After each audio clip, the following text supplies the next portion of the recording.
Good morning, everybody.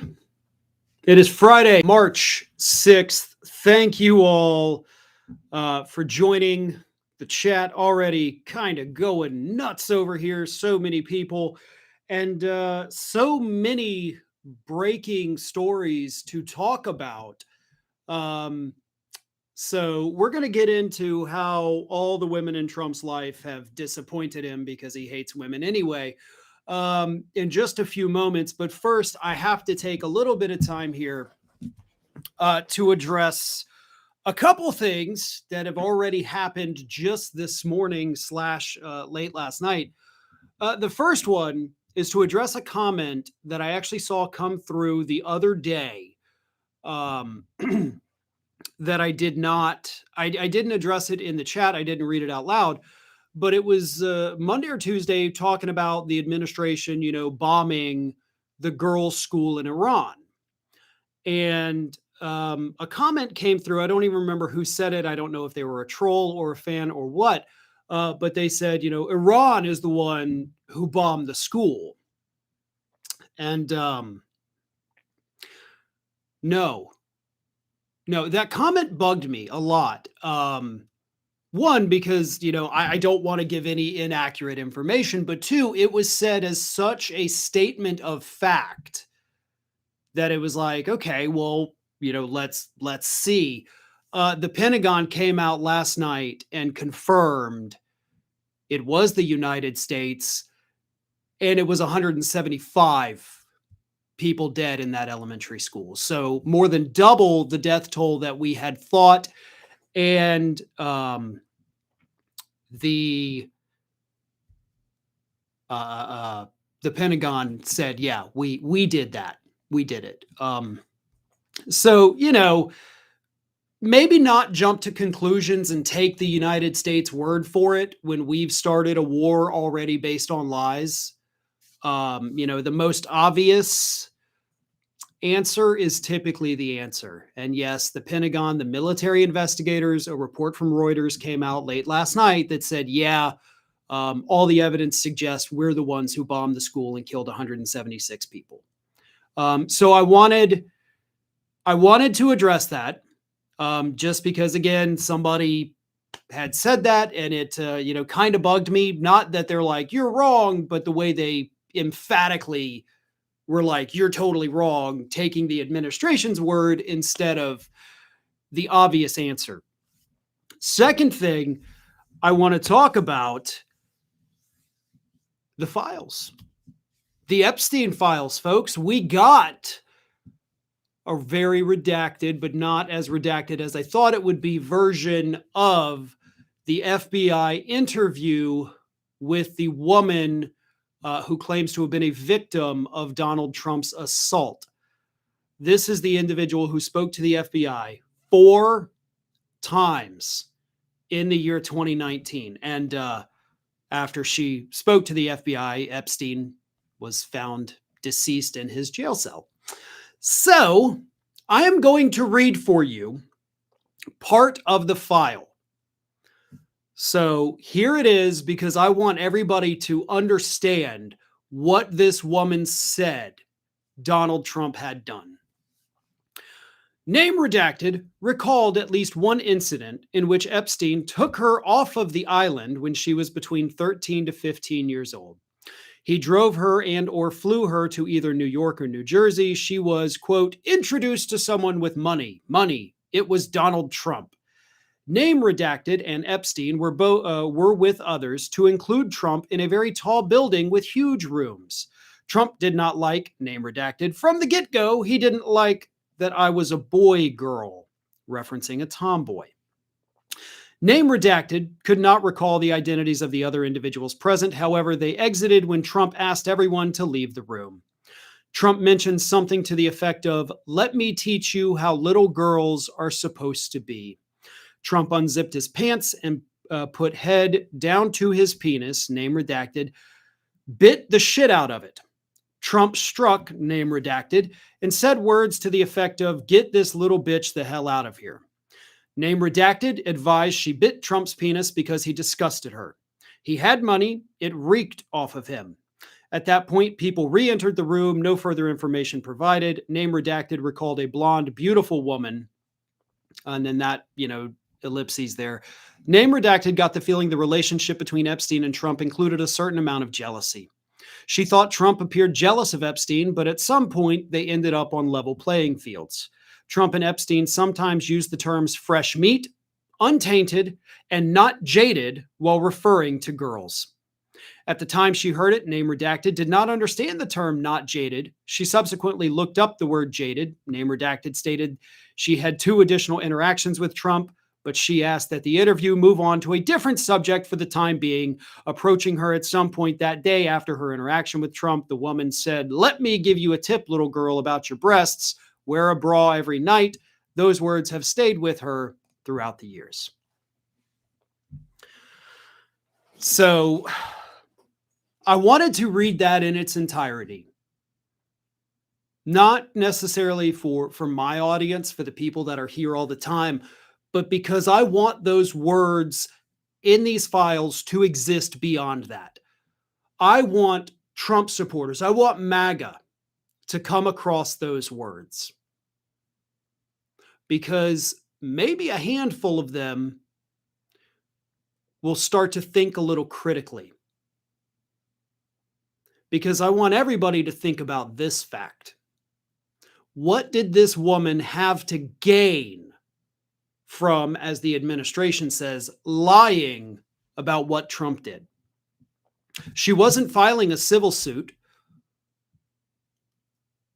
She didn't want her name or any identifying information to be revealed. So she wasn't seeking fame. She wasn't seeking fortune. She knew that as president of the United States, this would not result in criminal charges against him. In fact, as I just read to you, she didn't even want to talk about his involvement. So she wasn't trying to take him down from the inside. She had no ulterior motives at all. None. Not money, not fame, not revenge.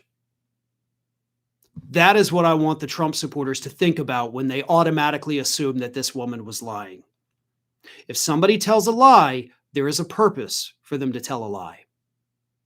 So you tell me, MAGA, what was the purpose of her lies?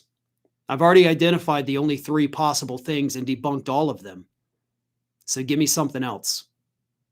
Why would she go into a closed-door meeting with FBI agents to lie about a man that she didn't even want to talk about? That simply doesn't make any sense at all. So think, MAGA, think long and hard about what that woman said and about that man that you think is God. So that's what I have to say about that. So there we go. Also, even before we can get into the craziness of the day, we got to talk about the jobs, right? February jobs report came out today. The worst one of the entire Trump administration, right? They were touting economists even, oh, January was stronger job growth than we expected. Things might be turning around. Maybe everything is going to be great. The economy's booming. It's the Trump boom. Lutnick and Besant told us, hell yeah, we are back and better than ever. Hell, Trump just a day ago said United States is hotter, bigger, better than ever on social media. We lost 92,000 jobs in February alone. Last month, 92,000 American jobs gone under Donald Trump. If we had had a year where we had lost a total of 92,000 jobs, regardless of, the gains of it under Biden or Obama or Clinton even, they would have been calling for his impeachment. We would have had criminal trials. Why are we losing these jobs? You have screwed everything up. You're the worst person to ever exist. How is MAGA going to cover this? Right? How is the right-wing media machine going to spin 92,000 American jobs lost in 1 month? I'll tell you what'll happen. It's the same thing that always happens. Right now on Fox News, Maria Bartiromo is probably doing what she always does when the horrible jobs reports comes out, because I always end up covering her reactions. She'll get it in real time while she's on the air, like not knowing ahead of time what the numbers are. And she'll be like, the numbers just came in, and you just watch her heart break. Not because she has sympathy or empathy for any of the workers who no longer have jobs, but for the administration. Like, she's sad that bad things are happening under Trump, and she's going to be heartbroken. I promise you, you will see that story today, probably on Mediaite, maybe on Raw Story, because it'll be hilarious. You may even see, Aaron Rupar might post a clip of it, but she will have this like real-time heartbreak because of the horrible jobs report. The stock market, of course, as Metal Mark pointing out, stock market tanking. All of this was avoidable. All of this was preventable. We weren't seeing any of this happen once Biden got the engines back running of the economy post-COVID. I mean, think about that. 92,000 jobs lost in a month where we're allegedly not in a recession. Yeah, we are. 92,000 jobs lost, not coming off the holiday season. Those jobs were cut in January. 92,000 jobs lost when we don't have a pandemic. There's no, and this was before the war, so there's no outside factors that typically would result in tons of job losses. We even had the Supreme Court, almost halfway through February, strike down the tariffs. So this is just bad management. This is what happens when you run the government like a business, which was always a stupid idea, but it's what Republicans have told us for years we need to do. Run it like a business. Okay. Well, our business is, heading for bankruptcy. And we can't liquidate because we're a country, not a business. You put a businessman in and everything went to hell, just like it did the first 4 years. You put a businessman in and everything went to hell. None of this is shocking, but we can't gloat. We're not going to sit here and be happy that we lost 92,000 jobs. I got to tell you, the one thing that would make me happier than anything is to be wrong about everything with this administration. All of the horrible predictions I've made about the economy, I would love to be wrong about each and every one of those. Being right means we all suffer. Being wrong means, hey, we're all doing better, myself included. That's actually pretty cool. I would love to be wrong. But so far, it's even worse than what anyone, myself included, had predicted. Super chat from Jason Big Daddy, my apologies, says, it's hard to stay positive, no offense to Magic Johnson, in this country. In the words of Sarah from Ed, and Eddie, everything's broken, fix it now. Oh, if only it were that easy to fix it, though. I mean, that's kind of the big problem here is we've got the dumbest effing people doing the dumbest effing things, pretending the problems don't even exist, and we end up, of course, in this situation. Nas 42 says, pull all our money out of the banks. I don't know. Can there still be runs on the bank? I don't even know, if that's a possible thing, but maybe not do that. Just don't look up, LOL. Yeah, we are in don't look up right now. All right, let's get into it. Let's actually start the real heart of the things today. I just had to get, all the horrible news out of the way first. Here's the thing. As everybody knows, on Thursday, Kristi Noem was fired She was fired from her post at Homeland Security. She's going to go run this thing Trump is calling the Shield. But her failures had become too much for Donald Trump. He had wanted her gone since at least December, and he waited until the heat off of Minnesota cooled down a little bit, and then he fired her. He's replacing her, of course, with somebody so much worse, Mark Wayne Mullen, the most redneck sounding name ever. Sorry. But anyway, she's not the only one. Because what's really fun about the news from Thursday is that before Kristi Noem was fired, there were reports all over the place that Pam Bondi was about to be fired. The New York Times ran a huge article Thursday morning about Bondi and, of course, Jeanine Pirro's many failures, and how, of course, sources in the White House say that Donald Trump is raging behind the scenes, that all of his favorite women continue to fail him. Now, what's interesting about that is everybody, regardless of gender, is failing Donald Trump in this administration. He's only singling out the women, and I think we all know why. But he'll let Hegseth's failures, which honestly are far worse than any of the women's, he'll let those slide. You know, Marco Rubio, the gutless wonder, J.D. Vance, Robert F. Kennedy Jr., he'll let all those dudes slide. Howard Lutnick, Scott Bessent. Their failures don't matter. The women's failures, on the other hand, Trump will not tolerate that.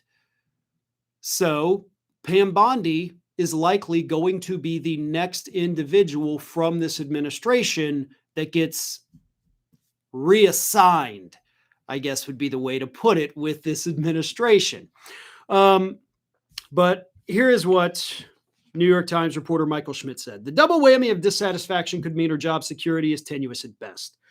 The larger retribution campaign, while having a big impact on law firms, having a big impact on higher education, and I'm not diminishing what has happened to these individuals who have been indicted and those people who have faced criminal scrutiny from the department, but it has not been the clean kills, certainly, that Trump thought it would be in terms of being able to do unto others what was done unto him.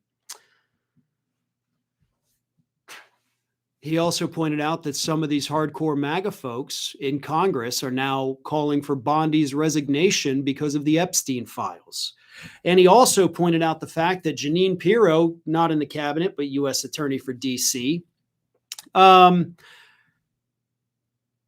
her investigation into Biden's use of the auto pen has died.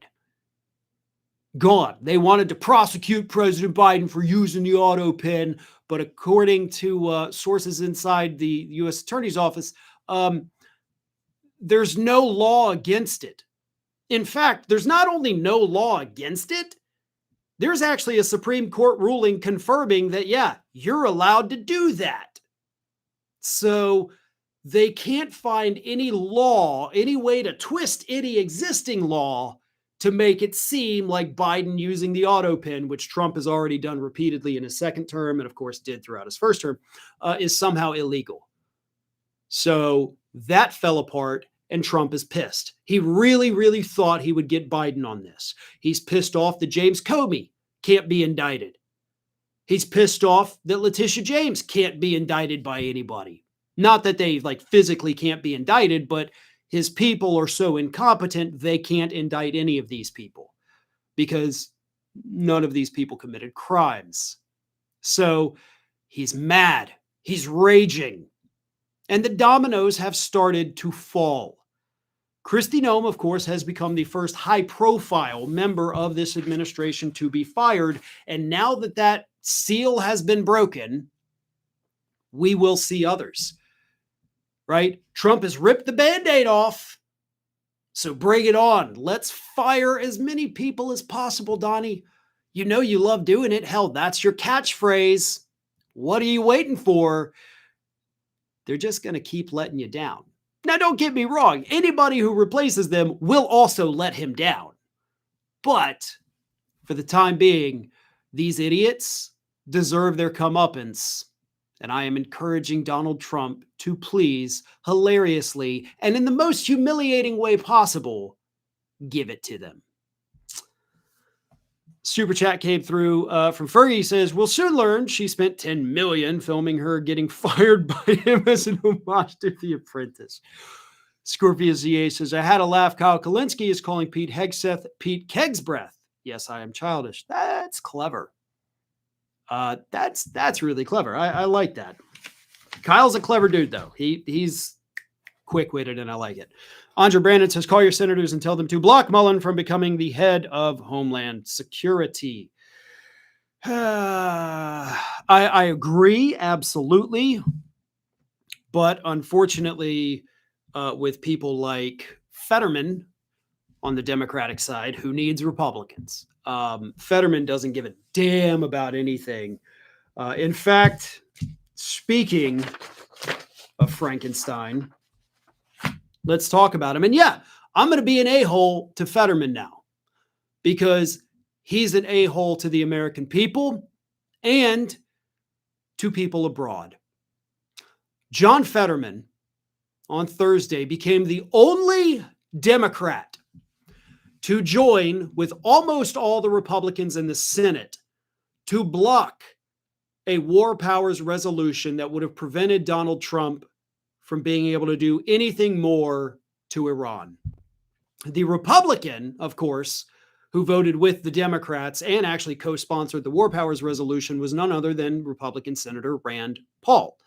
Now, Rand Paul is wrong about 99% of the issues, but on the issue of, getting the U.S. involved in quagmires, that's the one thing Rand Paul is actually really, really good about. He doesn't like it. He is a true libertarian in that regard. The rest of the time, he is a suck-up, horrible Republican, so I'm not going to sit here and give him much credit at all, but at least he did co-sponsor the legislation. Unfortunately, the final vote was 47 to 53, and the 53 had it. So they killed the war powers resolution that would have prevented any further escalation or further attacks against Iran. The 52 Republicans that voted for it is not surprising. Honestly, it's not even disappointing because this is what you expect from these fat, elderly cowards who love to start wars, but damn sure won't be involved in them. But Fetterman, this is the final straw. John Fetterman needs to resign. John Fetterman is not the person that people in that state voted for. Pennsylvania deserves better. They voted for a guy who ran on these hardcore progressive ideals and ended up getting a moderate to slight further right Republican. That is what Fetterman has become. He's the new Kristen Sinema. That's what he is, except probably even a little worse than Sinema. So I'm effectively calling on John Fetterman to resign. You lied to those voters. You pretended to be something that you clearly are not. So those voters got screwed. Now, if I were running a business and I'm marketing a product that I am trying to sell to the public and I lie to them about what the product can do, what the product would be good for, I can get sued for false advertising. Now, granted, I've repeatedly said, let's not run the government like a business because that's a dumb idea. However, Fetterman, a campaign is effectively a short-term business. But the product you are selling is yourself. And you went out there and you lied to every one of those voters about who you were going to be, who you are, what you would do. They deserve some kind of refund in the form of your resignation. Paula Trigg says, Tony Gonzalez announced he will not seek re-election. They're like rats abandoning ship, still hoping we have midterms, another day in the Trumpster fire. So yes, Gonzalez, what are we up to now? 32 Republicans not seeking re-election to the House of Representatives. And Gonzalez, I definitely do think he's going to be one that does not make it to the end of this term. So Gonzalez, definitely one to keep an eye on. He will resign or somehow be removed. He's not going to be there until next January 3rd. CK Progressive 9714 says Pennsylvanians should look into suing Fetterman for fraud. I would love if they could. Unfortunately, I don't think that's something that can be done with political campaigns. Obviously, that's going to open the floodgates. Then any politician could be sued for lying during their campaign, right? And how awful would that be if politicians couldn't lie during campaigns? I mean, hell, the whole damn country would fall apart. Kind of like Pam Bondi's statement that if we prosecuted all these people, the system would collapse. Oh, no. I do love that idea, though.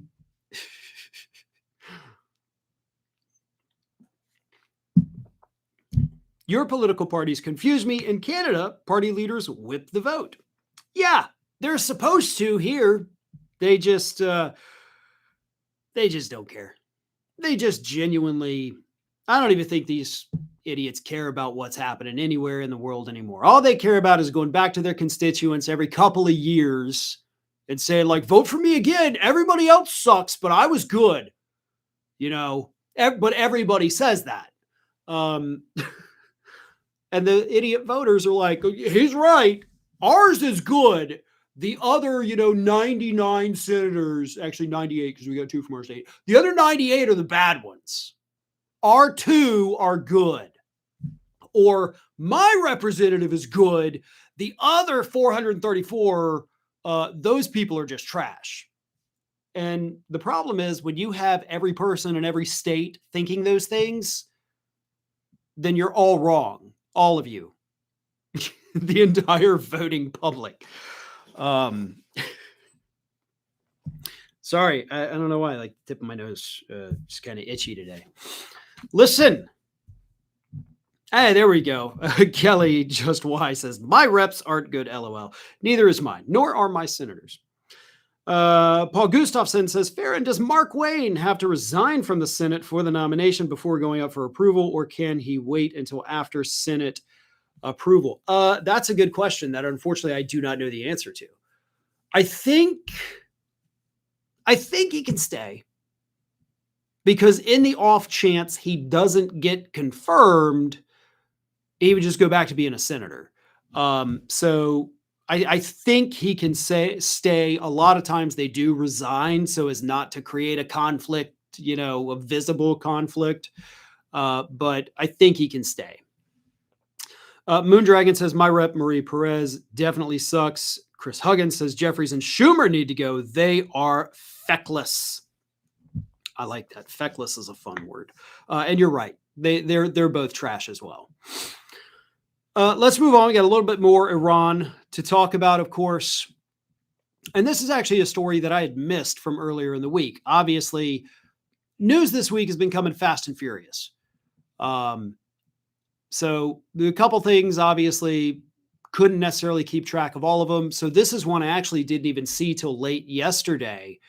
But it's very important because Donald Trump made a shocking admission this week when he said that crazy people shouldn't have nuclear weapons. That's right, folks. Donald Trump, the man who mental health experts and physicians are speculating has dementia, came out and said crazy people shouldn't have nuclear weapons. Here's the exact quote. When crazy people have nuclear weapons, bad things happen. So we're in very good shape. No, we're the crazy people. You are the crazy person with nuclear weapons.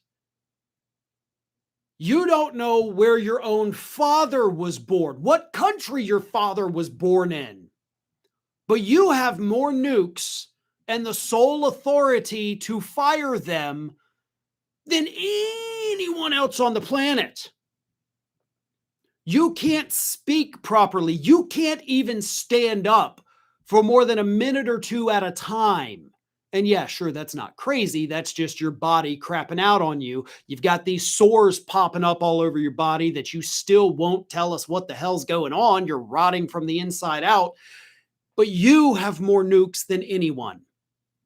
We, as a country, are the only people ever to drop nuclear bombs on anyone. We're the only ones who've done it. Nobody else has. Everybody else has, that has them has said either it's a deterrent or we got to have them to, flex our muscle, but they've still not dropped any. To this day, just us. So I don't want to hear that, well, we got to prevent a nuclear Iran. We need to prevent a nuclear United States. If we want other people to not have these things, then we need to put our money where our mouth is and do the same. We're the ones that the rest of the world fears. We're the reason the rest of the world feels that they need these weapons. They don't want to stockpile them because they're worried that their neighbor next door is going to have one. They're worried about us, the real crazy people with the nukes. That's what keeps them up at night. That's what they are planning for. And I wish more people firmly understood that. We started this. This is all our mess. So anytime you hear a U.S. politician whining and crying that, well, this country's trying to build nuclear weapons, you're damn right they are. Because they're worried about what the crazy people in the United States could potentially do to them. We're the bad guys here. We are the crazy people that Donald Trump is warning us about. Well, they are. We're not. Paula Trigg says, had a friend stuck over there. He posted earlier in the week that he had to delete all his social media apps. That was how they were hunting Americans. He posted this today. He is out and safe. Jesus Christ. That is horrible. I'm glad he's out and safe, but that is terrifying. Do you think the Orange Man will launch nukes? It's terrifying that he has the codes. He desperately wants to. We talked in the chat the other day. He wanted to nuke hurricanes in his first term. He wants to use these things. He wants to see it. He's like a child. He doesn't want to do it to keep the U.S. safe or to punish enemies. He wants to do it because he thinks it'll be fun. And when you do have somebody like Pete Hegseth with him, who's like, oh, hell yeah, brother, let's do this. Trump's going to nuke something before he leaves office. He is going to nuke something before he leaves office. I don't know what. I don't know who. Maybe the moon. That's the thing that reports have said they're kind of like, so at least if we nuke the moon, we probably don't have to worry about the nuclear fallout from it here in the United States. Maybe we do. I don't know. I'm not an astrophysicist. I'm not a physicist, so I couldn't tell you, but he will nuke something. He will watch one of those bombs go off before he leaves office. That is his life's goal. I firmly believe he wants to see it happen. Somebody says, who needs ocean tides? Well, I mean, look, if you nuke the moon, it's not going to totally destroy. It's not going to destroy the moon. I think, again, I don't know. Maybe it would. And then, we're all under a tidal wave and hell at this point, maybe just F it. Do it. Wash it all away. Bring about the Armageddon. Because why not? A toddler at a test site. That's pretty good. Nuking the moon would be idiotic. The moon controls more than just tides. Yeah, nuking anything is idiotic. But Trump wants to see it happen. And, there have been all these plans by the military for literally decades now to nuke the moon. They want to see, they want to know what's going to happen, right? Let's do it.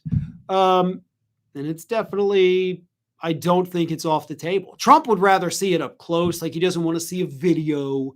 He doesn't want to see it through a telescope or just try to look up and see if he could see it like he did with the eclipse. So it'll probably be, something a little more close to home. Thank you, Rocky Rockenbach, for your super chat there. It actually could be planet ending, says Kazuya Shaku. Potentially, yeah. And again, why not at this point? If we're headed towards Armageddon here on Earth anyway, I would rather have it be a quick, tidal wave washes over the entire planet and we're just all gone immediately, rather than the slow, post-apocalyptic type. Just if it's going to happen, let's just get it done quickly. Never thought I'd hit that point. I love my life. I love my family, but Jesus.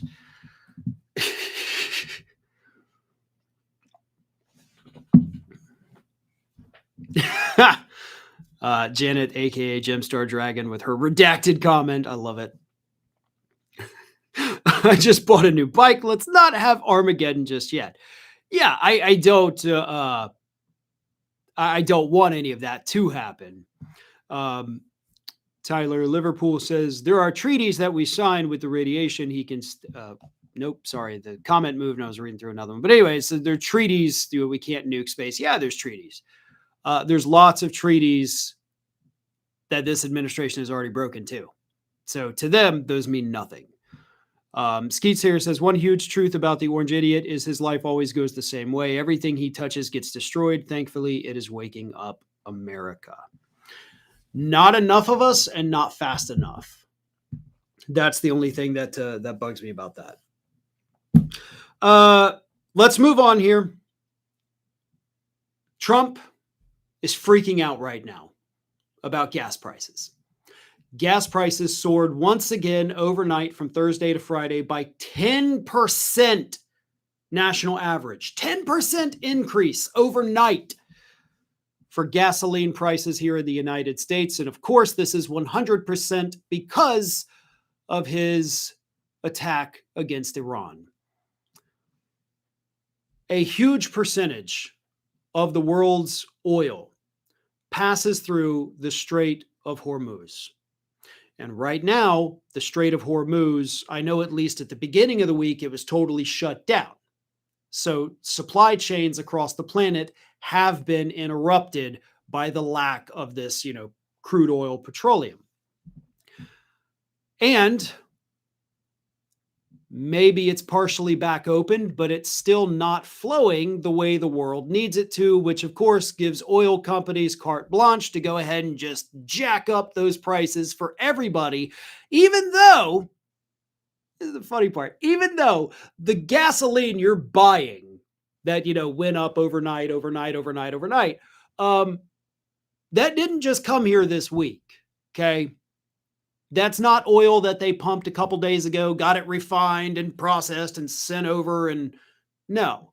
So we're paying more for products that were not subjected to the actual price increases. So that drives me crazy. That pisses me off. But that's the way it is. And I understand that, well, the prices are based on the price they're paying right now for crude oil, but other industries don't get to do that. They don't get to say, well, it's going to cost us a lot of money to plant trees, so all that paper sitting in the store right now, go ahead and increase those prices. No. The price increases are placed on the products that were produced at a higher cost. So that's typically how that works. But oil, nope, the price went up, so we're going to charge you more for this stuff that was produced 6 or 8 months ago. It really, It's really absolutely infuriating. But nevertheless, it's also causing massive headaches for Donald Trump. Since he came into office, Donald Trump has told us, all the price increases you're seeing on all these things, they're not real. They are. But gasoline has gone way down. And for a lot of the country, gas prices for a period had gone down slightly. That's gone. The one thing Trump actually had to brag about, even though he had no role in it, is gone. And now getting worse than we have seen it. We just saw the largest single day increase in the price of gasoline in over 4 years. So we are in trouble, folks. But our pain at the pump is actually causing even more pain for Donald Trump. He is freaking out to the point where they had a secret meeting this week with Susie Wiles, chief of staff, because all the staff is freaking out. Like, price of gas goes up, voters get super pissed. Voters get more pissed about the price of gas than they do about the price of food, which, honest to God, is just stupid to me. But, and of course, the rising cost of gas does increase the prices of everything else too. The food has to get to the grocery store somehow. And if it costs more to bring it in, those prices will go up. The cost of things produced with regular oil that's not gasoline, obviously, those prices go up. So we're going to see massive price hikes again. And if you combine that with the labor report of 92,000 jobs lost, so we've got fewer people working, so fewer people earning money. Everything else costs more money, including gasoline, which is driving everything further up. I could say right now that we as a country are fucked. But if I said that, that wouldn't even do it justice. That's how bad it is. It's so bad that the statement, we're financially fucked, is an understatement. The administration knows it. Unfortunately, they have no plans. They have no ideas. We're run by the stupidest people on the planet. And they don't care. Let's make this clear. The freak out that is happening in the White House right now is not happening because they're concerned about the plight of the American voter. They're not in there like, what are we going to do? These people can't afford anything. We have to help them. No, they care about their poll numbers.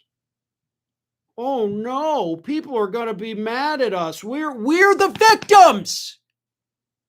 That's what they're mad about. They think, all the bad things happen to us.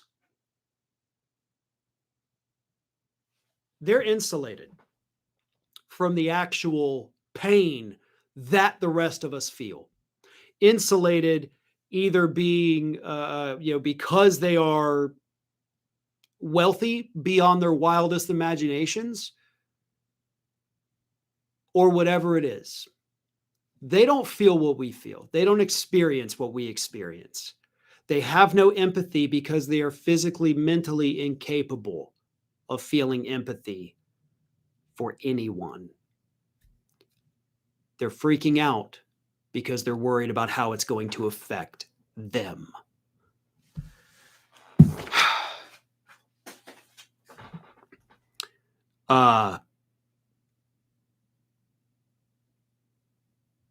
I think that's it. I think that's a good spot to end it for the day. I do have another one here. I'm gonna push it to Monday. Let me do one more super chat here, and then I'm gonna call it quits.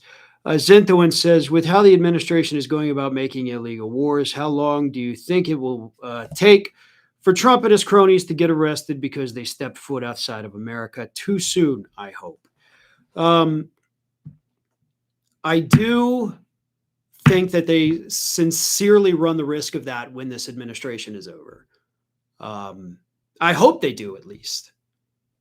So let's hope it happens. But kind of hard to have hope in anything right now. And I hate to end the stream. Hell, I hate to end the week on such a depressing, angry, pissed off note. But that's where we're at as a country. It has been a hell of a damn week. And it's going to keep getting worse. So take care of yourself.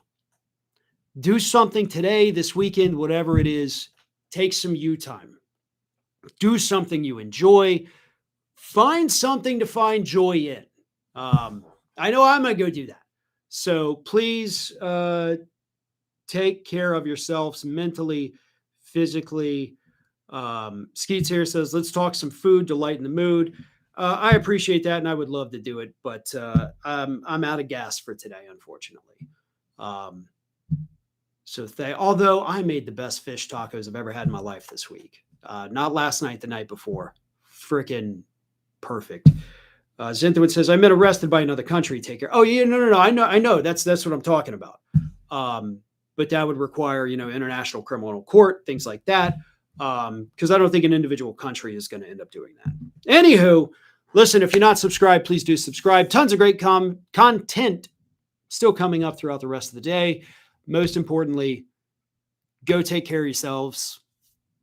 I'll see you Monday, 9 a.m. Central.